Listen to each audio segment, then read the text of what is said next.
Good afternoon, everybody. So today I am going to talk to you about our labor instructions. Here's mine. Got it from my doctor last week. We're moms. We know when you start going into labor, whether it be, your water breaks or you have contractions that are so many minutes apart, you've already discussed with your practitioner or your doctor as far as what you're going to do, and you make a plan. Now, when you're a surrogate, there's other people that are involved, right? For me, going off of my previous experience, I can tell you that with the last baby, my water broke.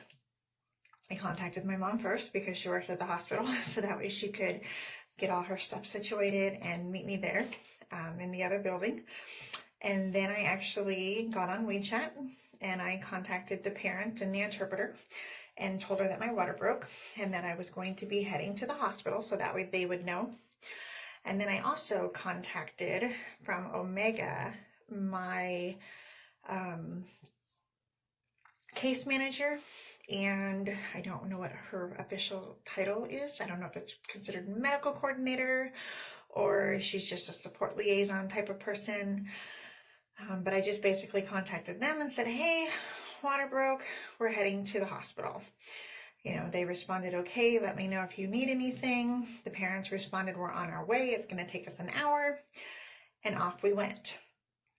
Now, when it comes time for you guys to give birth, you guys should already have somewhat of I don't want to say birth plan because that's just too technical, but if you are somebody that's a single mom and you've already set up, somebody watching your children when you go to the hospital, and you need somebody there from Omega, you can let your coordinator, anybody from Omega know, and they will send somebody there.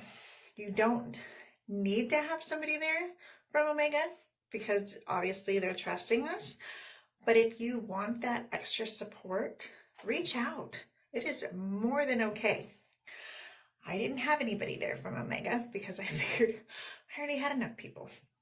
The parents were there. Everything was squared away. My PBO was already there. In fact, as soon as I started to dilate, I got the PBO and I took it up to the hospital myself, to the second floor, and met with the person that does the birth certificates and stuff like that to make sure she had everything that she needed. And I know that doesn't always work that way. Sometimes these PBOs come in at the last minute. Sometimes somebody from Omega has to show up at the hospital to give you your PBO. Sometimes it gets mailed to you. Sometimes it gets emailed to you. Sometimes the parents have it. There's all kinds of different scenarios. I can only tell you from my case, I had it a week in advance. I already had it there. I was already registered. They already knew what was going on with the baby. All I had to do was just go and have a baby. And that is what I'm hoping for this time.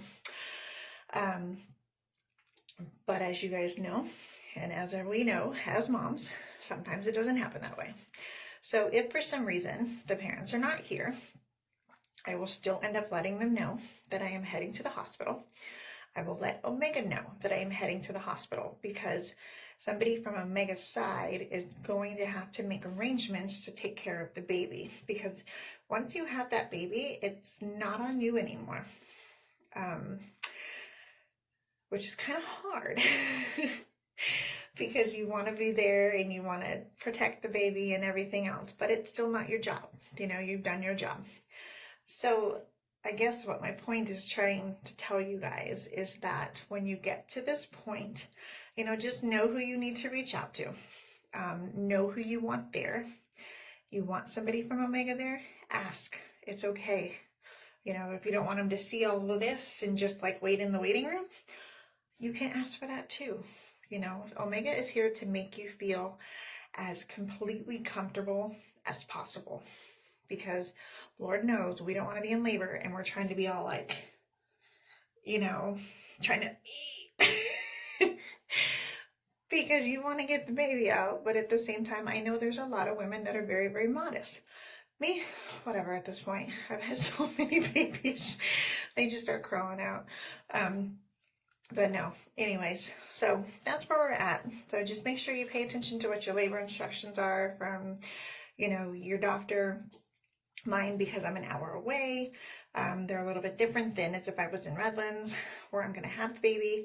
But that is where we are. And as always, be nice to one another. Bye.